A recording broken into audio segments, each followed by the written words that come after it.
Hey everybody, and it's Dr. McVeary here. Congratulations on successfully finishing modules 1 and 2.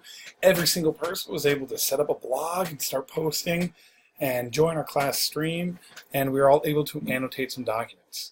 Now, there are a couple outstanding tasks, and I know week 1 there was a lot of SEP involved, and I'm giving you a little bit of leeway in getting that work to me. But please make sure that you get any outstanding performance assessments, readings, and annotations for modules 1 and 2 done as soon as possible, because we are moving on to modules 3 and 4. But first, some big takeaways.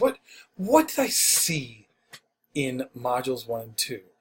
Looking at trying to define children's literature, I think we really started to expand our definition to realize that it just doesn't have to be these words, these classic texts. That what we've taught to be children's literature is kind of a very limited approach to what counts. And there's some power relationships involved. Somebody has to be able to decide, this is children's literature. A lot of you really expanded in onto the graphic novels experience, and I was amazed to find out how many have never really read a graphic novel. So if you haven't, you might want to think about adding that as a task. I think it would be quite important. In terms of the Meisha Wynn article, recognizing out-of-school literacy practices in the African diaspora movement, a lot of you didn't really discuss that piece too much, and I think it's a shame because there's a lot there. But the point really comes across is this idea of how we define children's literature. That's a very white Western definition, and that there's been other ways of meaning making that aren't really prioritized in our schools and our cultures. So we need to recognize some of these out-of-school practices, for one, and bring those voices into our schools. But secondly, the bigger piece to those articles is how important community is in a children's literature environment, the reading and the writing. The reason those poetry slams or all those activities that Meisha Wynn discussed were so successful is because you had this shared goal. And then you had people teaching each other, and there was different entryways and exit ways and leadership models. We don't get that in our classroom, but that's what we really need to strive for in a children's elementary classroom is how can you create that community of readers and writers willing to help each other out through their shared goals. In terms of elementary elements of literature, I'm super excited to start reading through your slide decks.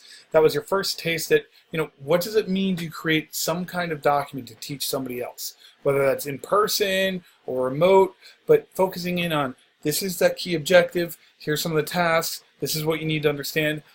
Really looking forward to reading those practices. But we're moving on now to modules 3 and 4. So first let's look at who our discussion directors and leaders will be for these modules. Sorry, wrong chat room. And so, oops, wrong class. If I go to general, I've pinned it up here. And I can go to the weekly rules. So it says right here for modules 3, Chelsea, Jenny, and Jessica will act as our community curators. So your job is to hang out in the chat and start some conversations. That's pretty much it. Our reading synthesizers are Cheska, Gabriella, and Jenny again. And here you're to be basically, I want you to curate the annotations. Look for key takeaways. What are the common elements that the class is really latching on to? So make sure that you follow these community rules. Now, in terms of the tasks, when you look at literacies and worldviews, you have your 4 readings, Ebony Thomas and the Dark Fantastic, Alfred Tatum on engaging African American males in reading, Jacob McWilliams on the rationale for doing queer work in school, and then we're going to annotate a piece called A Thrice Lesson Learned from the Literate Life of a 5-Year-Old. So those are the readings, and I want you to spend a lot of time really annotating this Thrice Lessons Learned because it's going to become a critical element. Now, in terms of your reading and writing tasks, all right, you're going to have to focus in on books, all right? So your participation task for Module 3, Literacies and Worldviews, can take 2 weeks because you need to get with other members in the class and choose 2 books and get together. This could be in person or it could be online. You could just set up a direct message chat group in Slack, but you need to get together with a group of students and talk about your reading. So you'll have 2 weeks to this is your reading, actually, children's literature. You can't have a children's literature class without reading books. So make sure you do that as well. And then we're going to move on to workshop models. And in workshop models, we're learning how to write a reader's and a writer's workshop. So our readings focus in on the nuts and bolts of workshop modeling. And then what you have to do is you have to complete the readings, and then for your write task, you need to write a mini lesson on Readers or Writers Workshop. And I will be posting another tutorial on how to write mini lessons later on in the week, probably Tuesday or Thursday, given the holiday on Wednesday.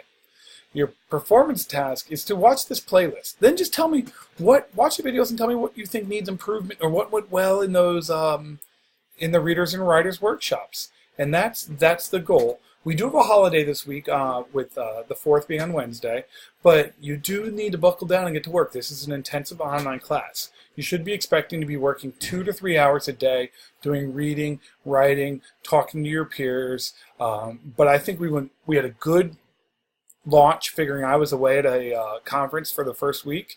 Time shifted to the West Coast, but everybody got joined and we're starting to share some really great insights. So I'm looking forward to see what the class has in store. Bye all.